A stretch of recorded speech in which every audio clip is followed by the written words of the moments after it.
Энэхүү бичлэгт орсон агуулга нь Европын холбооны байр суурийг илэрхийлээгүй болно. Сайн байцгаана уу? Намайг Инхцэг гэдэг Европын холбооны санхүүжилтээр хэрэгж буй барилгын хог хаягдлын менежментийн төслийн хүрээнд барилгын хог хаягдал суурилсан бүтээгдэхүүний стандартуудыг танилцуулж байгаад таатай байна.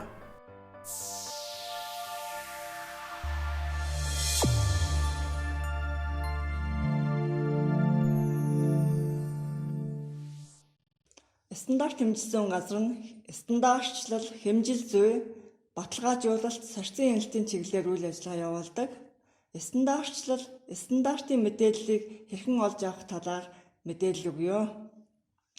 Иргэд та бүхэн стандартын мэдээллийг энэхүү слайдн дээр гарч байгаачлан танхимаар, утсаар, мэйл хаягаар, веб сайтаар бол авах боломжтой. За, Монгол улсад өнөөдөр 6500 орчим стандарт хүчин төгөлдөр мөрдөж байна. Энэхүү стандартын 2200 гаруй олон улсын стандартыг үндэсний болгон орчуулсан стандартууд байдаг. Энэ нь юу гэсэн үг вэ гэвэл MNS ISO 9001, MNS ISO 17025, MNS EN бидний энэ төслийн хүрээнд батлан гаргасан Европын холбооны стандарт MNS EN 933 2020 гэсэн стандарт гэх мэтчлэн олон улсын стандартууд бол 2200 гаруй эзэлж байна.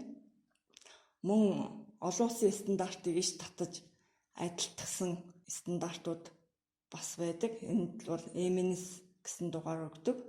Эдгээр стандартууд маань бол нийт стандартын 37.6%-ийг бол эзэлж байна. Энэ 37.6% гэдэг маань бол олон улсын стандартын түвшин стандартын хувийг бол илэрхийлж байгаа юм аа. Стандартын мэдээллийг түгээж байгаа www.e-standards.gov.cg вебсайт 2008 оноос эхлэн ажиллаж байна. Энэхүү вебсайтаас стандартыг түлхүүрүүгээр, стандартын дугаараар, ангилтын кодоор бол хайж унших боломжтой.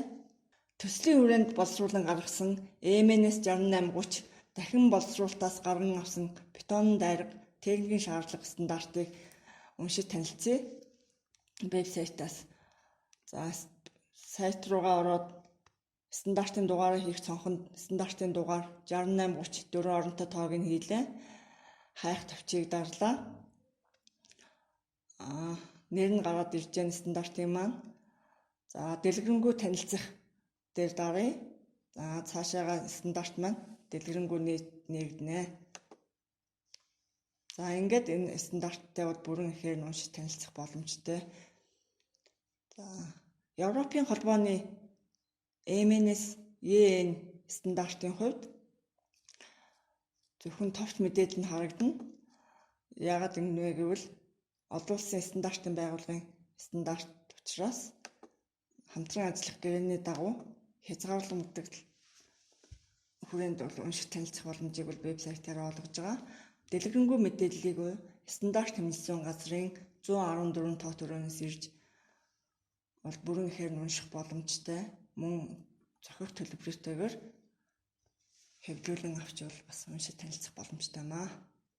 За, манай ажлын хэсгээс 3 стандарт гаргасан байна. За, энэ маань дахин боловсруулалтаас гаргаа авсан бетон дайрга, техникийн шаардлага, за нөгөө хоёр нь болохоор EN-ийн орчуулгын стандарт байна. За, уг стандарт бол нэг нь болохоор уг гаргаж авсан бидний бетон дайрга маань цементийн барьцаалдах хугацаанд нөлөөлөх хэсгийг тодорхойлох стандарт байна. За, нөгөөх нь болохоор дахин боловсруулалтаас гаргаа авсан бетон дайрга маань ямар бүрэлдэхүүнтэй байх вэ гэдгийг авч үзсэн юм 3 стандарт байна. За, тэгээд эхлээд бид нэр дахин боловсруулалтаас гаргаа авсан бетон дайрганы техникийн шаардлагын талаар авч үзье. За, энэ маань MNS 6830 2020 гэсэн стандарт байна. За, эдгээр 3 стандарт маань 20 оны 3 сарын 1-ээс эхэлж хэрэгжихээр батлагдсан байна. За, энэ үндэсний стандартын зорилго маань юу байгаа вэ гэхээр барилга буулгалтын болоод үйлдвэрлэлийн бетон хаягдлаас үйлдвэрийн аргаар бутлаж гаргаж авсан. Тэгээд 1.2 грамм см кубээс багагүй асгаас нэгттэй том дүүргэгч материалын техникийн шаардлагыг тогтоож аваад оршиж байгаа юм.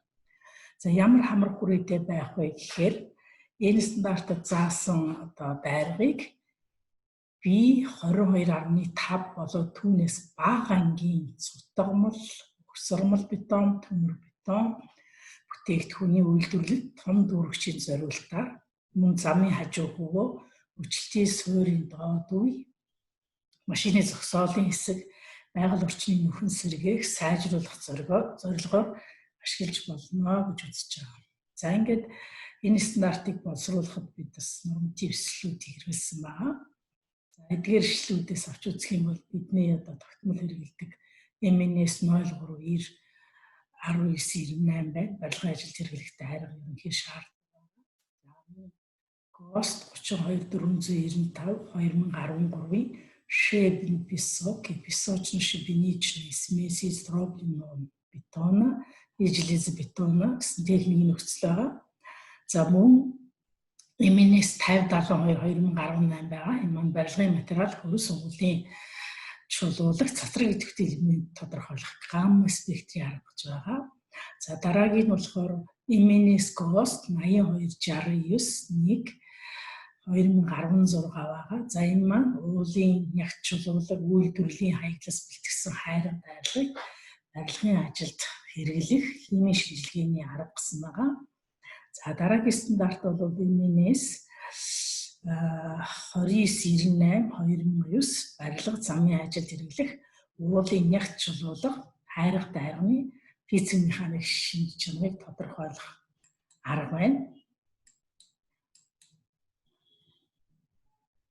За дараагийн стандарт бол EN 1744-ийн 1998-ийн Tests for Chemical Properties of Aggregates, Chemical Analysis гэсэн юм гэж. За анализ гэсэн стандарт байна. За дараагийн стандарт бол EN-ийн 933.11 дахин боловсруулсан дүүргэгчийн бүрэлдэхүүнийг ангилах арга дотроо дүүргэгчийн геометри шинж чанарыг тодорхойлох арга гэсэн байгаа.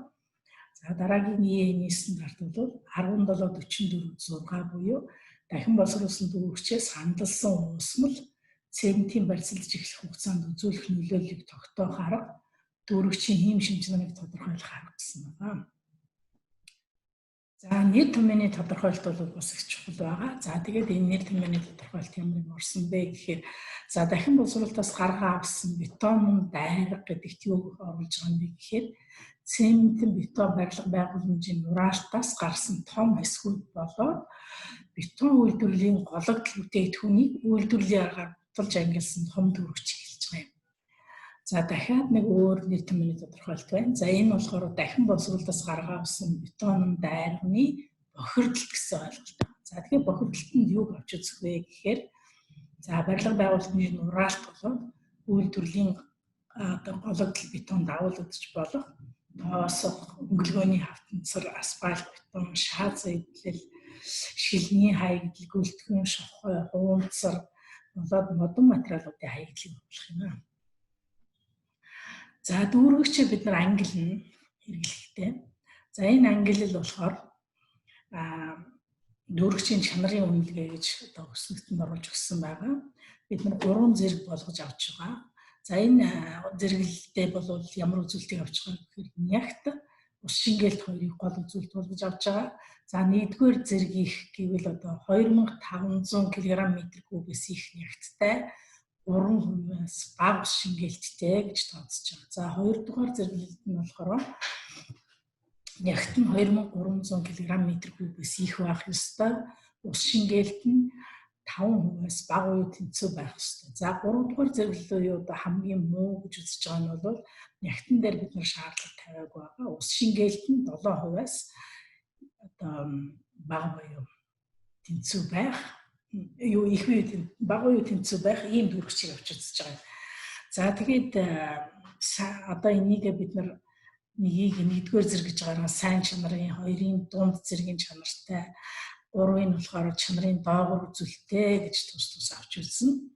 За энийг үзэхдээ бид нар ус шингээлтэй бол хатаагуур тогтмолжинтэй болж хатаасны дараагаар дүүрэгчийн ягтыг англилд ашиглах юм аа. За одоо техникийн шаардлага авч үзье. За техникийн шаардлага дээр бол нэлээд хэдэн шаардлагыг авч үзсэн байгаа. За энд нэгдүгээрт бол бетон дайрга гэдэг маань гадуураа цементэн зуурмгаар бүрхэгдсэн байдаг учраас байгалийн чулуун материалаар бэлтгэсэн дүүрэгчээс бат үхээр юм уу? Электл илүү шин чанартай за байна. За энийг MNS 0390 1998-аар барилгын ажилд хэрэглэх дайрга тэгээд техникийн шаардлагаас ялгаатай байгаа. Энийг анхаарч үзэх хэрэгтэй. За дараагийн хоёр дахь шаардлага юу вэ гэхээр бетон дайргыг шин чанарын дараах үзүүлэлтүүдээр авч үзэн. За бидний хуучин авч үздэг одоо ширхгийн бүрэлдэхүүн бат их тэгээд тоосрохог холцтой.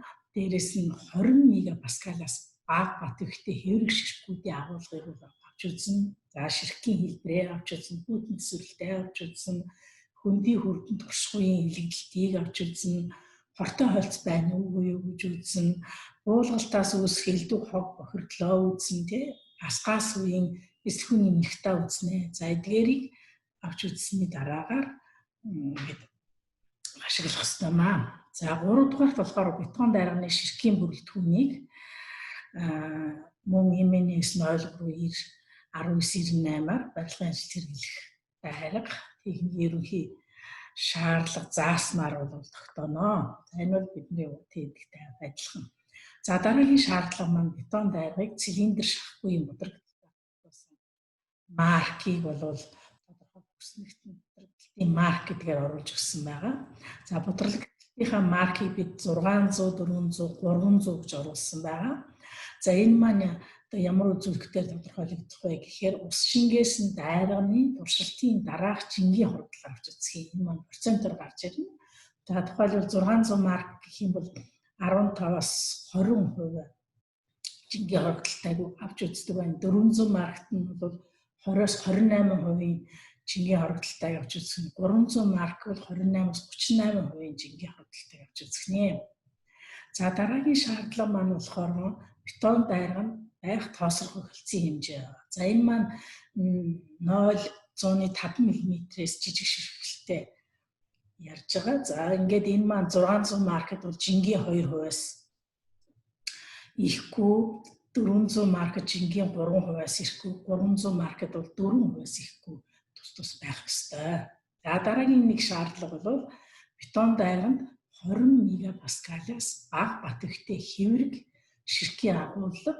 За тухайлбал 300 маркет бол 15%-аас ихгүй, 400 маркет 10%-аас ихгүй, 600 маркет бол 5%-аас ихгүй байна гэж зааж өгсөн байна. За дараагийн шаардлага болохоор бетон дайрганд нэмгэн үзүүлэг ширхэглийн хэмжээ жингийн 35%-аас ихгүй байна гэж заасан байна. За бетон дайрганы хүйтэн төсвөрлөлтийн маркийн HT15-аас HT50 хүртэл үзүүлэлтээр бол тогтоох юм аа. За дахин босруулалтаас гаргаа авсан бетон дайрганы бүрэлдэхүүн хэсгийг тодорхойлох MNS EN 933-11-2020 гэдэг стандартыг баталсан байна. За энэ стандарт маань ерөнхийдөө EN-с одоо орчуулж батлагдсан байгаа. За норматив ишлүүдээс болохоор EN 932-1, EN 932-2, EN 932-5 гээд стандартуудыг авч үзсэн байгаа. За нэр томьёоны тодорхойлолтууд авч үзэхээр зэрэг за дүүрэгчийн хэмжээ гэж авсан байгаа. За дүүрэгчийн хамгийн бага хэмжээгийн одоо жижиг дэгээр хамгийн том хэмжээгийн том дэгээр тэмдэглээд за ширхэглийн хэмжээг жижиг дэг харьцах нь том D гэж одоо илэрхийлнэ гэж авч үзсэн байгаа. За энэ бид нарын хэрэгэлдэг юу вэ? За энэ ширхгийн хэмжээгээ бид нар авч үзэхдээ хоёр шигшүүрийн том шигшүүрээр үлдсэний нь болохоор D1 гээд том шигшүүрээр өнгөрч одоо жижиг шигшүүрээр үлдсэний жижиг D гэж тогтоосон байгаа. За тэгээд хөвдөг ба хөвдгүү хэсэг гэж хоёр ойлголт авч үзсэн байгаа. За хөвдөг хэсэг гэдэг маань усан дээр хөвдөг ширхгүүдээ авч үзсэн байгаа. За хөвдөггүй хэсэг гэдэгт нь бол мэдээч хэрэг усанд живсэн хэсэг те. Тэгээд туршилтын дээж гэдэг маань нэг туршилтанд хэрэглэх дээж авч үзсэн байна.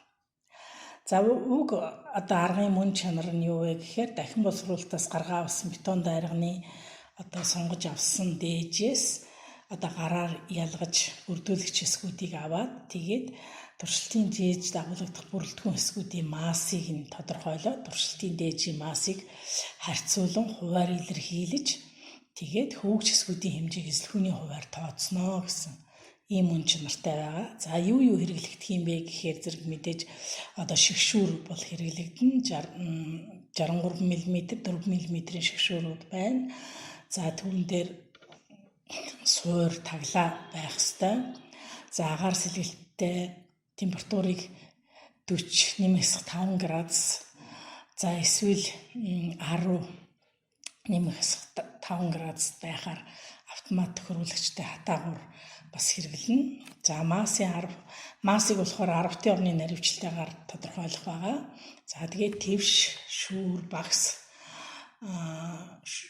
шигшигч машин, усан хэвтрүүлдэггүй сав хэмжээнд тодорхой байх ёстой. Энэ савны за тэгээд хутгагч ус татдаг хуурай зөөлөн алчуур байх ёстой. За тэгээд 1 ба эсвэл 5 см кубын наривчлалтай цилиндр бид нар авч үзнэ. За бас одоо цилиндрт зориулсан булгамжир шахуур байх юм аа. За цементийн барьцалд эхлэх хугацаанд дахин боловсруулалтаас гаргаа авсан дүүрэгчийн хандалсан уусмлаас үзүүлэх нөлөөллийг тогтоох гэж байгаа. За энэ маань MNS EN 1744-6 2020 гэсэн стандарт байна. За энэ стандартаар бол бид нар хамгийн гол тодорхойлох юм нь юу вэ гэхээр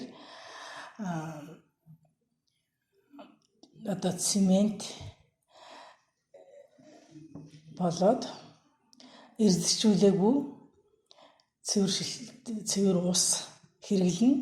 За тоног төхөөрөмжүүд нь бол 40 литрийн багтаамжтай сав, 100 мм-ийн голчтой юулөөр, шүүрэх нүхэн ойролцоогоор 20 микрометр нягтар ашил багтай шүүлтүүрийн цаас хэрэглэн 250 мм-ийн багтаамжтай хэмжээстэй цилиндр хэрэглэн. За тэгээ EN 196-3 стандарт заасан цементийн барьцалдах хугацааг тодорхойлох бусад багаж төхөөрөмжүүд за дээжийг хатаахад зориулагдсан твшнүүдийг хэрэглэх юм аа. За тэгээд мэдээж дээжээ бол журмаараа бэлтгэн туршилтанд бол хэсэгчилсэн дээжийг бол бэлтгэн.